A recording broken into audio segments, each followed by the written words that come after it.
আমাৰ মহান ত্ৰাণকৰ্তা প্ৰভু যীশুখ্ৰীষ্টৰ নামত নমস্কাৰ প্ৰিয় শ্ৰোতা। আজিৰ শাস্ত্ৰ পাঠ মুঠিয়ে লিখা শুভবাৰ্তা 7 নম্বৰ অধ্যায়ৰ 15 নম্বৰ পদ। যিবোৰ ভাৰী কোৱা ভাৱবাদীয়ে মেৰৰ বেগ ধৰি তোমালোকৰ ওচৰলৈ আহে, কিন্তু ভিতৰে গ্ৰাসকাৰী ৰাং কুকুৰ সিহঁতলৈ সাৱধান হোৱা। সেয়া আছিল মুঠিয়ে লিখা শুভবাৰ্তা 7 নম্বৰ অধ্যায়ৰ 15 নম্বৰ পদ। পাচনি পৌলে কৈছিল, কোনেও যেন তোমালোকক দৰ্শন বিদ্যা আৰু প্ৰবঞ্চনাৰ দ্বাৰাই বন্দী কৰি নিনিয়ে, এই নিমিত্তে তালৈ সাৱধান হোৱা। কলচীয়া 2 নম্বৰ অধ্যায়ৰ 8 নম্বৰ পদ। দৰ্শন বা ফিলচফি শব্দটো গ্ৰীক ভাষাৰ দুটা শব্দৰ পৰা আহিছে। ফিলিঅ, যাৰ অৰ্থ ভাল পোৱা, আৰু চফিয়া অৰ্থাৎ জ্ঞান।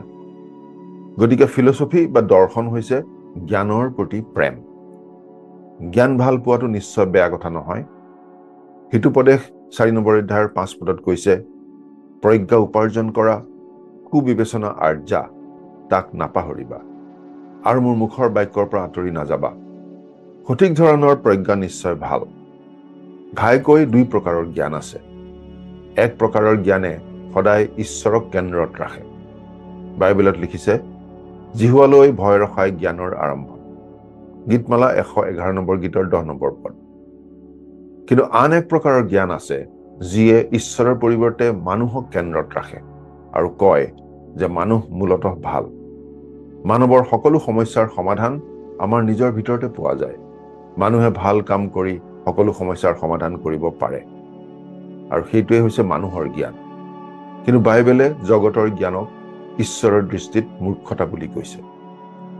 শয়তানে যিমান পাৰে সিমান মানুহক প্ৰতাৰণা কৰিবলৈ চেষ্টা কৰি থাকে, আৰু বহু সময়ত মানৱ দৰ্শন ব্যৱহাৰ কৰি থাকে মানুহক তেনেদৰে প্ৰতাৰণা কৰি থাকিবলৈ।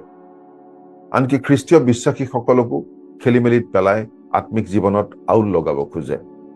এজন প্ৰকৃত বিশ্বাসকাৰীয়ে পৰিত্ৰাণ নেহেৰুৱায়, কিন্তু মানৱ দৰ্শনৰ দ্বাৰা নিজৰ চিন্তাধাৰা প্ৰভাৱিত হ'বলৈ এৰি দিলে খ্ৰীষ্ট যীশুত লাভ কৰা আত্মিক আশীৰ্বাদবোৰ উপভোগ কৰি থকাত বিফল হ'ব পাৰে।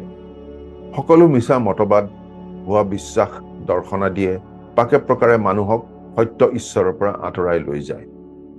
মানুহে একমাত্ৰ ঈশ্বৰৰ বাক্যতে ভৰসা কৰিবলৈ এৰি জগতে কি কয়, মানুহে কি কয়, সেইবোৰৰ দ্বাৰা প্ৰভাৱিত হ'বলৈ ধৰে। শয়তান অতি চতুৰ, গতিকে ভুৱা মতবাদবোৰ অতি আকৰ্ষণীয় ছদ্মবেশত উপস্থাপন কৰে, যাতে মানুহে সহজে ভুল যায়।